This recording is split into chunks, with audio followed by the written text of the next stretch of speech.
across the world.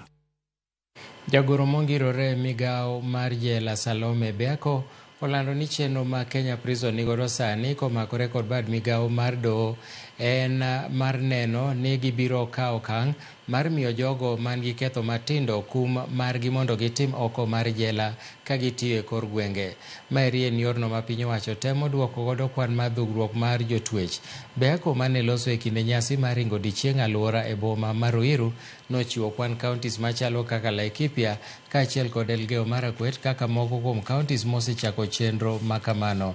Beako noten kod komishona mar jojela Jener Patrick Arunda mane opako jotelo mag jela mar wuok oko kendo keto maino margi e pidho yiende maromo 3,000.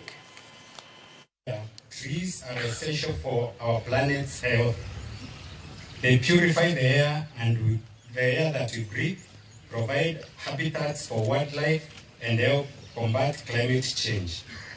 Each tree we plant today symbolizes hope and the promise of a better, greener future. I want to thank the Chief Justice for her significant effort and being very intentional about the decongestion process, has given directions about the decongesting of our prisons. And we did this 2 months ago at Nairobi Remand. She also went to Isiolo.